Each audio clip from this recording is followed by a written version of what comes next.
Chers téléspectateurs, bienvenue à votre émission Le mariage chez nous. Grâce à cette émission, vous avez eu la chance de connaître comment le mariage se fait, de la préparation à la célébration dans certaines ethnies du Tchad. Aujourd'hui, nous atterrissons au pays Soumraï. Et sur ce plateau, nous avons la chance d'accueillir aujourd'hui Mamadou Nour Tchogo Lamglé Dodona, le chef de canton Soumraï, et le président pour le développement du canton Soumraï, monsieur Imon Tourgou. Soyez les bienvenus sur ce plateau. Merci. Sa Majesté, il y a déjà quelques années, on peut dire quelques siècles, le peuple Soumraï ne cesse de renouveler à votre famille et à vous sa confiance dans le domaine de la conservation de ses us et coutumes. Dites-nous un peu où se trouvent les Soumraï, Sa Majesté. Merci de donner ce privilège de venir passer sur votre plateau. Les Soumraï, c'est un peuple qui se trouve dans la zone méridionale du pays, précisément dans la province de la Tandjilé. Les Soumraï sont au département de la Tandjilé-Est, sous-préfecture de Déressia. Okay. Ils sont situés au nord de la Tandjilé. Ils font frontière avec le Chari-Bagirmi, au nord. À l'est avec le canton d'Am, à l'ouest avec le canton Déressia et Tchagin, au sud par le canton Kimré, Darbé et Ninga. Voilà à peu près ce peuple se trouve dans cette partie du pays. Okay. Monsieur Imon, vous êtes nanti de ce terroir. Parlez-nous un peu, qu'est-ce que vous avez retenu de vos grands-parents, ce qu'ils vous ont laissé comme histoire du peuple Soumraï? Merci de nous accorder cette opportunité pour parler un peu de notre peuple qui, à mon avis, n'est pas connu de tout le peuple tchadien. Et c'est une occasion peut-être de le faire connaître. Ce que j'ai retenu, n'est-ce pas, de mes grands-parents, c'est un peuple qui est pacifique, c'est un peuple hospitalier et qui ne connaît pas la violence, et c'est aussi un peuple à vocation agricole. Ce sont des gens qui labourent, ils cultivent et ils pratiquent aussi un peu l'élevage également. Okay. Donc c'est un peu ce que j'ai eu retenir de mon peuple. Ok. Sa Majesté, parlez-nous un peu de l'ethnie, des us et coutumes dont vous êtes le garant. Lorsqu'on parle de la coutume, des us, des Soumraï, qu'est-ce qu'on voit en premier? Bon, quand on parle de us et coutumes, ça veut dire les Soumraï dans leur généralité, c'est un peuple, comme vient dit le monsieur Imon, c'est un peuple qui est organisé. C'est un peuple qui est organisé dans le domaine culturel, administratif, politique, depuis fort longtemps. Okay. Les Soumraï dans les généralités, on les reconnaît un peuple guerrier. C'est des vrais guerriers à travers la chasse. Cette organisation des Soumraï, c'est autour d'une monarchie. Les Soumraï sont des préservateurs de leurs us et coutumes. Nous avons gardé bien nos traditions à travers les mariages, à travers les récoltes, à travers la chasse, à travers la pêche, à travers l'éducation des enfants, et surtout les jeunes filles. L'initiation des hommes et des filles. Oui, l'initiation chez les Soumraï, ça ne s'appelle pas l'initiation, mais c'est une éducation, une formation qu'on donne aux jeunes garçons, surtout aux jeunes garçons, en les retirant à un certain moment vers la forêt. Ça dépend des lieux. On les retire juste pour les former. Et par rapport, après cette formation, on va les soumettre à un exercice, une épreuve pendant la chasse. Okay. Ça c'est ce qui concerne les garçons. Et effectivement, les filles, elles ont aussi certains exercices à mener. Ça veut dire on les forme comme ça pour le préparer en mariage. Donc il y a des étapes de la préparation pour comprendre si le jeune est déjà mature. Pour l'amener pas à pas au mariage. Ok. Et maintenant, nous allons nous focaliser sur la question du mariage. Le mariage est le seul moyen légal pour fonder une famille, une société bien sûr. Oui. Mais on se rend compte que ce moyen rencontre d'énormes difficultés. Au pays Soumraï, comment on définit le mariage, M. Imon? Bon, dans le milieu Soumraï, dans la communauté Soumraï, le mariage, c'est un événement très important dans la vie des familles. Et c'est d'abord un acte qui relie deux familles. Ce n'est pas deux conjoints seulement, mais c'est deux familles. La famille, n'est-ce pas, du jeune homme et la famille également de la jeune fille. Donc ce sont les parents du garçon qui doivent choisir une fille, n'est-ce pas, pour leur progéniture. Et ce n'est pas comme aujourd'hui que nous voyons, on dit que le mariage parfois c'est le consentement entre deux conjoints, mais dans le temps, dans le pays Soumraï, c'est un problème d'abord de deux familles. Donc qui doivent observer beaucoup des étapes pour y parvenir, n'est-ce pas, au mariage. Ok. Et Sa Majesté, quelles sont les étapes pour arriver au mariage comme merci.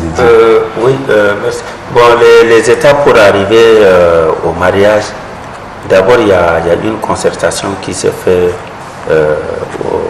au niveau de la famille du garçon.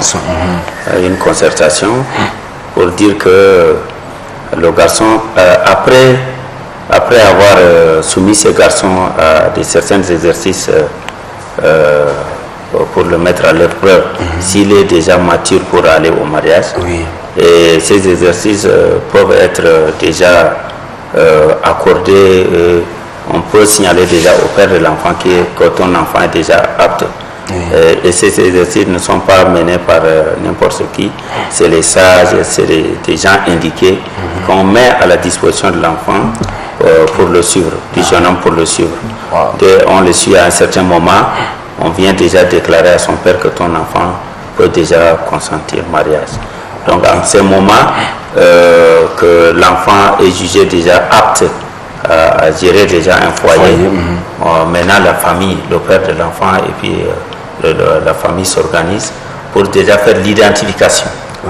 Il y a cette période d'identifier la femme pour leur enfant, pour leur jeune homme. Donc c'est cette période on va identifier. Dès qu'on identifie, il y aura maintenant des visites réciproques de deux familles. Ces visites, il y a une relation étroite. Pour nouer maintenant une relation. Voilà, renouer les relations.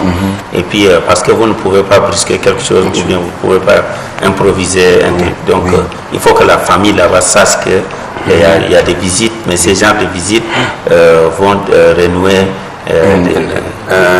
Les deux familles, ça annonce quelque chose. Voilà. C'est une visite qui annonce quelque chose. Voilà, c'est une visite qui annonce quelque chose. Et puis dès que la visite va être faite, c'est en ce moment, on va procéder à l'annonce, à l'éventuelle famille que nous prétendons demander la main de votre fille. Mais cette demande, généralement, ça se matérialise par l'envoi d'un collier, un colis de collier. C'est le collier qu'on envoie premièrement pour demander à la famille que voilà, ce collier est le symbole de notre demande.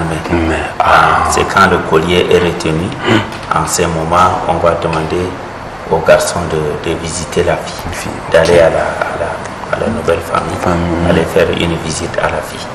Voilà, ça c'est le début. C'est les pourparlers. Au début, c'est les parents qui s'en vont, mais le jeune homme ne part pas encore. Non, le jeune homme, c'est quand le collier est retenu. Et que ça veut dire qu'il y a déjà un OK. Oui, un OK là-bas. Voilà. Là-bas, la deuxième famille a accepté retenir le collier.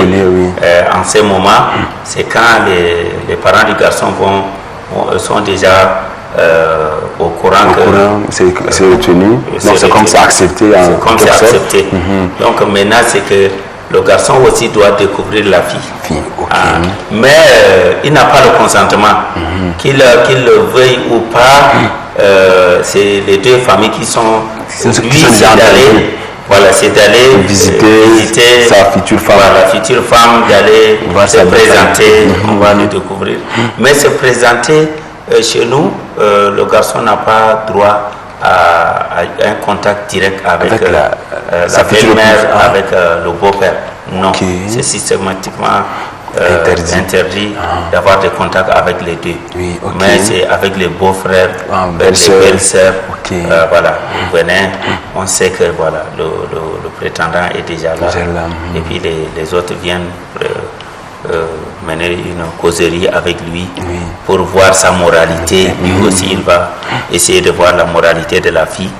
Mais tout de même, cette relation, cette union que les deux parents sont en train de mener, lui, il ne va pas, quelle que soit la moralité de la fille ou de l'homme, les deux n'ont pas le droit de mettre ça en cause. Voilà. Et après, d'abord, on arrive à la dot. C'est après ça, c'est après qu'on aurait retenu le collier. Il y a une deuxième phase qui est qu'on appelle, ça c'est harmoniser maintenant la relation là, en envoyant quelques chèvres qu'on appelle généralement en langue. C'est Manachile. Manachile, ça veut dire la période de la permission déjà que le beau-père, le garçon peut passer même sa nuit chez sa belle famille. Voilà. Pour avoir l'accès de passer la nuit chez sa belle famille, il faut passer par cette étape. Voilà, il faut passer par cette étape. C'est les chèvres qui sont allés pour déjà harmoniser les deux. Pour dire qu'il y a déjà une garantie. Il y a déjà une garantie. C'est après cette étape que la dot va s'en suivre. Et la dot, qu'est-ce qu'on donne? La dot, généralement, avant, au temps ancien, la dot se matérialise par les chevaux, les bœufs, les chèvres et les moutons. Donc, combien de chevaux? Si c'est les chevaux, combien? Si c'est le bœuf, les chevaux, ça dépend. Ça dépend de la famille du garçon, bien de la famille du garçon, de la situation sociale. Ça dépend de la situation sociale. Les parents des garçons. Mais l'exception du côté des filles, sauf si la fille est issue de la famille chefferie. Si c'est la famille de la chefferie. Donc là, on exige. Oui, on exige. Sa dot est un peu supérieure. Et puis, chez nous, on dit, la dot de la femme ne finit pas. Et de nos jours, là, comme je viens de le dire tantôt, il y a vraiment une déviation qu'il faut essayer de réguler un peu. Sinon, vraiment, nous partons vers la dérive. Face à cette déviation, si ça arrive, qu'est-ce qu'il faut faire pour résoudre un problème? Au début, pour envoyer la dot même, on n'envoie pas la dot, on n'envoie pas les gens qui amènent la dot n'importe quand et n'importe comment. Le facteur temps joue. La dot, entre-temps, pour que la dot arrive, c'est très tôt le matin. Que les gens du village même ne sont pas encore. Ce n'est pas comme maintenant où les gens crient de là-bas jusqu'à là. Non, on amène, c'est secret. On amène la dot très tôt le matin, quand le père de la fille est en train de dormir encore. Est encore en train de dormir. Et que, tu vois, généralement, chez nous, quand le monsieur est dedans, et qu'il y a un signe quelque part, c'est madame qui sort. C'est quand c'est madame, elle découvre qu'il y a un étranger chez nous. Donc elle va signaler. Elle signale, le monsieur sort maintenant. Quand il regarde, lui aussi il prend sa disposition. Il va installer les étrangers et puis il envoie appeler ses frères. Et en ce moment, on vient écouter qu'est-ce qu'il s'agit. Si c'est déjà c'est l'annonce du mariage, on envoie encore appeler d'autres frères. Parce qu'au début, le papa n'avait pas compris que c'était aboutir à ça. Voilà. Donc c'est comme ça. La dot là, avant que le père de l'enfant envoie la dot même, il prend, c'est sacré. Il prend la dot on met la roue. Si c'est entre-temps, il y avait une monnaie qu'on appelait sal. C'était des bouts de barres de fer, des morceaux de fer. C'était ça là qu'on considérait comme monnaie. Donc on mettait ces salles-là sur la roue. Parce que le père, il prétend obtenir cette somme, cet argent-là, cette monnaie-là, à travers l'agriculture, à travers sa sueur. Oui, parce qu'il a élevé la fille jusqu'à... Il a fait l'agriculture pour élever la fille maintenant. Non, le papa, le père du garçon. Ah, le père du garçon. Avant d'envoyer la somme. Ah, ok. À la veille d'envoyer la somme. Ah, c'est pas le père de la fille. Ah non, le père du garçon, avant d'envoyer, il met cette pièce de monnaie là sur la roue. Oui. Ça veut dire que ça donne quelle explication? Ça donne, c'est à la sueur de son front qu'il a obtenu l'argent pour marier une fille à son enfant. Donc c'est sacré. C'est sacré. Donc c'est sacré. Bien sûr. Et quand l'argent arrive là-bas, et maintenant le monsieur, il envoie ses parents, on se réunit pour dire que voilà de telle famille, nous avons eu l'honneur de recevoir de leurs mains la dot de notre fille. Donc c'est la fierté. Donc c'est les deux épreuves de la fierté. Donc c'est pas n'importe quoi. Oui. Or ce qu'on constate aujourd'hui, c'est le cri de youyou. Et que l'argent on dépose, on dit que la camarade, la fille vient prendre une partie qui encore vient, il soutient. Non, ça c'est n'importe quoi. Il n'y avait pas ça dans la coutume? Non, il n'y avait pas dans la coutume sombraine. Ça c'est du désordre ça. Et maintenant, qu'est-ce qu'il faut faire? Bon, maintenant grâce à cette émission et votre passage ici, peut-être que les sombraires vont suivre et ils vont commencer à peut-être améliorer. Parce qu'il faut toujours un début pour que les gens puissent comprendre. Parce que bon, ceux qui n'ont pas eu la chance d'aller au village pour connaître le fond et autres, ils ne sauront pas parce qu'il faut toujours copier. On pense tout ce que les gens ont prévu pour vous savez la procédure où les gens ont pris de l'argent pour mettre quelque part pour envoyer, c'est pour interdire le désordre. C'est pour limiter l'infidélité. Oui, ok. Vous savez, parce que c'est sacré et tout à l'heure, de part et d'autre, les gens savent déjà les punitions que les génies du milieu peuvent descendre en cas de dérive. Voilà. Vous voyez comment la dot est allée et puis on ne laisse. C'est pas une histoire des enfants. Oui. C'est pas que la camarade de la fille va venir prendre soutirer. Non. C'est les sages. C'est les sages qui gèrent ça et puis ils gèrent d'une manière indiquée. Pour prévenir les conséquences qui peuvent advenir.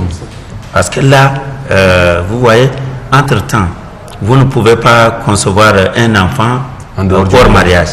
Cet enfant hors mariage, par rapport à un certain événement, il n'a pas droit à assister à ce genre d'événement. Il n'a pas droit, on le met à l'écart. Par exemple, un bâtard ne peut pas être un chef chez nous. Quelqu'un qui est ici... une famille hors du mariage. Un enfant né hors mariage n'a pas droit à être un chef. Ça, c'est d'abord il n'a pas droit à l'héritage au trône. Il ne peut pas prétendre être au trône. Donc lui, on le met hors mariage parce qu'on ne peut pas amener un chef qu'on ne connaît pas bien son origine. Oui. Voilà, tout ça c'est pour prévenir ce genre de situation. Ok. Et par rapport à ça, les gens essaient de suivre la coutume pour qu'on ne sait jamais les enfants puissent hériter. Wow, c'est vraiment une richesse au pays Soumraï. Sa fille va venir compléter sa dot. Ah, ok. Nous, avec la dot de sa fille, on peut payer la dot de sa maman. Ok. Sa Majesté, au pays Soumraï, à quel âge on donne une fille en mariage? Au début de notre émission, je disais tantôt que le mariage, c'est pas l'affaire des enfants. Ok. Il faut la personne soit mature pour aller assurer, pour aller à son rôle de madame, de monsieur au foyer. Donc, c'était généralement, il faut que la personne est soumise à une certaine épreuve. Donc, un enfant ne peut pas... Maintenant, si on dit, on te confie d'aller à la chasse et ramener un gibier, par exemple, un enfant, tu ne pourras pas. Donc, tu ne pourras pas. Et puis, il y a pas mal de même la jeune fille, quand elle est au foyer, c'est pas qu'il n'y avait pas de moulin. Et elle a une quantité énorme pour écraser. Oui, et dans les mains, non. Oui. Pour pilon aussi. Pour préparer assez de nourriture aux gens. Donc, c'était des gens déjà matures. Qui variaient autour de 19 à 20 ans. Okay. Donc ça veut dire que maintenant l'État est en train de prôner la loi contre le mariage des enfants. Cela, ça ne vous concerne pas. Non, ça ne nous gêne pas. Ça ne vous gêne pas parce que vous déjà en règle depuis longtemps. Oui, c'est normal. C'est normal déjà chez vous. Chez nous, c'est normal. Dans la coutume Soumraï, que représente la virginité d'une fille? Une fille vierge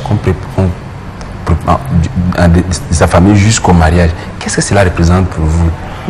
Une fille qu'on trouve à cet état, ça prouve qu'elle a donné l'honneur à la famille. C'est tout un honneur que la famille reçoit d'elle. Et c'est tout ce clan qui est très content d'elle. Donc les gens peuvent parler valablement que nous, notre fille, elle nous a honorés. La virginité, c'est un honneur. C'est pour cette raison seulement que quand le garçon est accepté même dans la famille de sa future épouse, même s'il la fréquente, il n'a pas le droit, n'est-ce pas, de coucher avec elle. Il ne doit pas avoir de relations sexuelles jusqu'à ce qu'on lui donne à la maison, qu'on la jusqu'à la maison là-bas. Jusqu'à la maison. Pour préserver cette virginité. La fille doit être connue chez son mari là-bas, mais pas chez ses parents. Pas comme on le constate maintenant. Chers téléspectateurs, comme j'ai l'habitude de dire sur ce plateau, la virginité d'une fille, nos invités nous disent qu'elle est célébrée. Une fille est une forêt sacrée, comme j'ai l'habitude de dire. Et pour accéder à cette forêt sacrée, c'est seul l'initié. L'initié, c'est qui? C'est celui qui a honoré cette fille en suivant toutes les étapes. Et jusqu'à amener la fille chez lui, avant de découvrir cette fille comme femme, c'est celui qui est l'initié. Nos sœurs, vous qui suivez cette émission, sachez que votre virginité a un prix. Ce prix, c'est l'honneur de vos parents. Parce qu'ils disent que nous, on a conservé notre fille vierge jusqu'au mariage. Et l'homme qui marie cette fille dit aussi à sa famille, mes parents, j'ai trouvé ma femme vierge. Et ça fait aussi une fierté. Donc, Sa Majesté, le temps qui nous est imparti touche à sa fin. Maintenant, votre message face à cette dépravation de mœurs, cette délinquance juvénile qui va crescendo et aussi à la cohabitation pacifique. Merci, comme je l'ai dit au début, de me donner ce privilège pour passer à votre plateau. Le message que je lance à l'endroit de ma population et à l'endroit de tous les Tchadiens, c'est qu'on est pied sur terre et qu'on doit respecter nos traditions pour harmoniser notre environnement. Notre environnement a besoin d'être protégé. Protéger l'environnement, c'est respecter nos us et coutumes. Parce que la pollution ne veut pas dire seulement les grandes usines qui produisent des gaz et des effets de serre. Non. La pollution, nous sommes en train de polluer notre environnement sans se rendre compte en méprisant nos valeurs traditionnelles, nos us et coutumes. Donc, je demande à ma population, à mes administrés, à mes parents d'observer notre tradition avec beaucoup de respect et de vivre en harmonie avec les autres, je veux dire la cohabitation pacifique, parce que nous avons un pays qui est encore vierge. On doit vivre ensemble, on doit vivre dans la paix pour que nous amorçons le développement de notre pays. Monsieur Imon, votre message?